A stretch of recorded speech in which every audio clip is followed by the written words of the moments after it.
mais.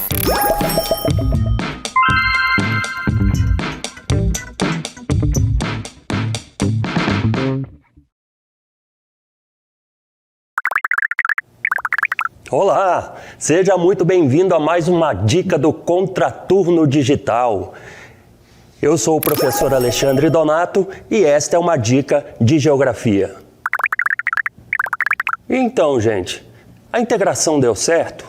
Nós vimos que os militares tinham receio de que Manaus fosse ocupada por outras nações se não houvesse uma atividade que gerasse renda e fixasse a população na região, né? Então vamos aí a alguns dados sobre a demografia de Manaus. Manaus é a 7ª capital estadual mais populosa do Brasil, tendo mais habitantes inclusive que o Rio de Janeiro, Curitiba, Porto Alegre e outras 17 capitais brasileiras, tá? Apesar do isolamento logístico, tendo acesso somente por via aérea e fluvial na maior parte do ano, Manaus alcançou aí a marca de 2.255.903 habitantes. E isso é realmente um superacúmulo de população em algum lugar que está isolado como Manaus, né? Quando a gente fala isolado logisticamente, estamos nos referindo aos limites do modal rodoviário. Aqui existe uma estrada que ligaria Manaus, que liga, né, em algumas situações, Manaus a Porto Velho e Rondônia, e daí poderia ligar a outros lugares do Brasil. A partir de lá, ela fica praticamente intrafegável, tá? É a BR-319, fica praticamente intrafegável durante os meses de chuva, que são mais ou menos 6 meses aqui na região. É uma situação bastante complicada. E quando para de chover, ainda a BR tem que passar por certas manutenções e tem que ainda ter um tempo até tudo secar por lá, senão os atoleiros realmente tomam conta e inviabilizam o trânsito pela estrada. No mesmo censo demográfico, o segundo município mais populoso do Amazonas foi Parintins, que alcançou a marca de 116.439 habitantes. Mas veja só, o segundo maior município tem essa marca que é pouquinho mais que 5% do que tem os habitantes na capital, Manaus. É uma situação demográfica bastante interessante e bastante díspara, né? A primeira cidade com mais de 2 milhões de habitantes, a segunda maior cidade em população, pouco mais de 100 mil. Ainda segundo as estimativas do IBGE, o Amazonas registrou 4.269.995 habitantes.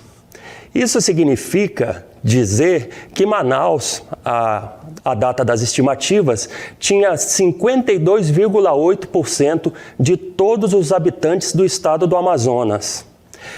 Essa soma, esse número, aponta para o fato de que o município de Manaus tinha mais habitantes do que todo o restante do estado.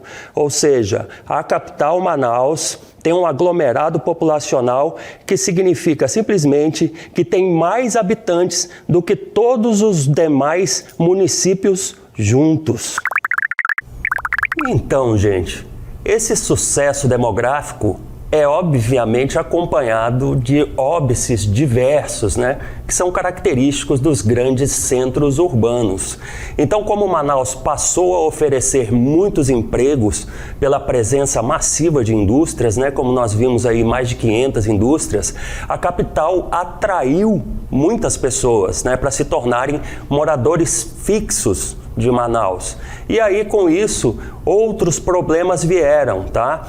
Existe, lógico, a possibilidade de que as pessoas vão a lugares onde consigam melhores condições de trabalho e melhores salários. E esse foi o poder atrativo de Manaus com sua Zona Franca e o polo industrial de Manaus.